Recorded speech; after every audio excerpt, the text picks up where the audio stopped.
You know, all those ancient stories we're told are just myths? Stories about creation, great floods, gods walking among us? We've always just accepted that they're, well, just stories. But what if they're not? Seriously, what if they're actually memories? Just think about that for a second. Imagine if these foundational tales weren't just allegories, but a kind of distorted historical record. A memory of a time when humanity wasn't alone. A memory of our creators. And that's the absolutely mind-bending possibility we're going to explore right now.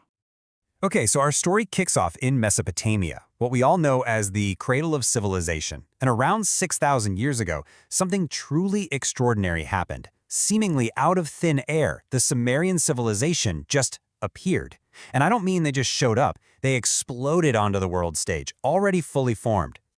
I mean, look at this timeline. For thousands and thousands of years, humanity was moving at a snail's pace, chipping away at stone tools, slowly, painfully figuring out farming. Then, bam! Around 4,500 BCE, progress just goes vertical. This isn't gradual evolution, folks. This is a revolution. It's a massive anomaly that has left historians scratching their heads. How on earth did one group of people get so smart so fast? And we're not talking about little baby steps here. The Sumerians gave us a laundry list of firsts that literally formed the blueprint of our modern world. I'm talking writing, legal codes, medicine, libraries. They even had incredibly advanced knowledge of astronomy and complex mathematics. It's like they showed up with a complete starter pack for civilization. The real question is, who gave it to them? Well, funny you should ask, because the Sumerians actually gave us an answer. In the thousands of clay tablets they left behind, they told us, clear as day, exactly where all their knowledge came from. They said they were taught by incredibly powerful beings who came down from the heavens. They call these beings the Anunnaki, and the name itself is a huge clue. An means sky, ki means earth. So, those who from heaven to earth came. According to the Sumerians, these weren't some ethereal spirits or fuzzy metaphorical gods. No, they were physical beings who literally descended from the sky and set up shop right here on Earth. And get this, the Sumerian creation story isn't some poetic act of divine love. It's basically about a labor dispute. The story goes that the lower-ranking gods, a group called the Igigi, were stuck doing all the hard manual labor, and eventually they had enough and rebelled. So the head scientist, a god named Enki, comes up with a proposal.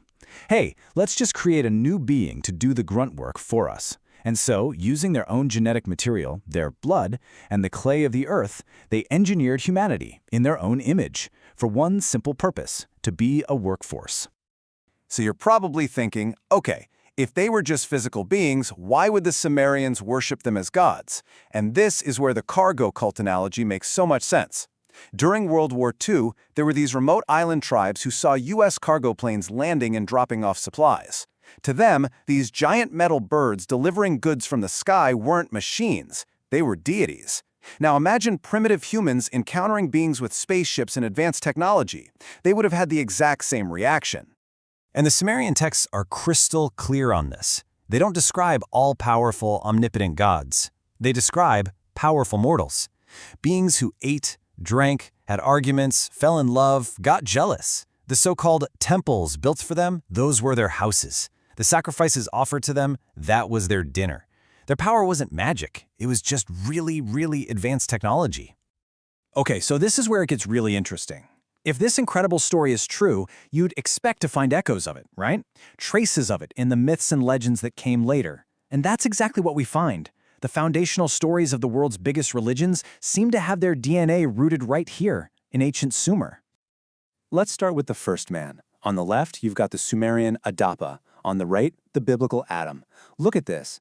Both are formed from the earth, both are made in the image of their creators, both are given knowledge directly by their God, and both are created specifically to serve.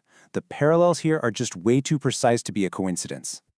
Or what about the Great Flood? Thousands of years before the story of Noah was ever written down, the Sumerians told the story of a man named Ziusudra.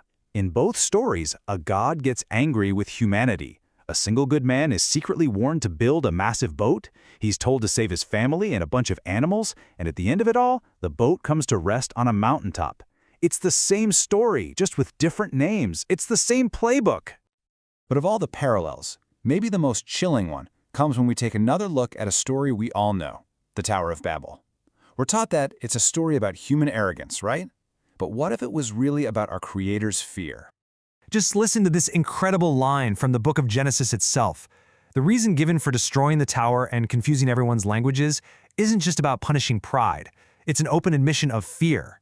The fear that a unified human race, all speaking one language, all working together, would become unstoppable. That, quote, nothing will be impossible for them.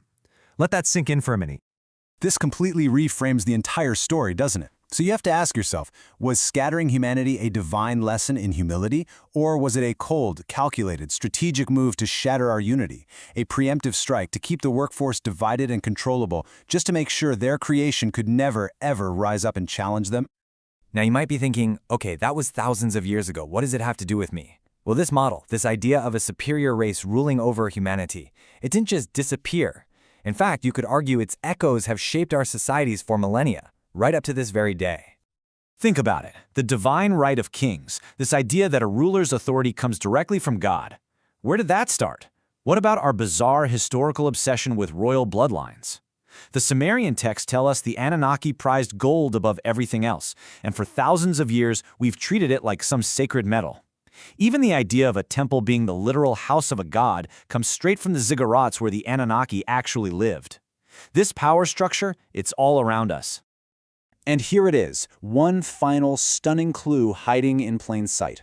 In the original Hebrew texts of the Old Testament, the word we usually translate as God is Elohim. But here's the thing, Elohim isn't a singular word. It's plural. It doesn't mean God, it means gods, or more accurately, the powerful ones. The text itself is telling us it wasn't one creator, it was a group. It's a really profound and honestly a pretty unsettling idea to grapple with. If our oldest myths are actually a kind of memory, if we were in fact engineered by physical beings who came from the sky, then we've solved one mystery only to create a much, much bigger one. Because if the Anunnaki created us in their image, then who created them?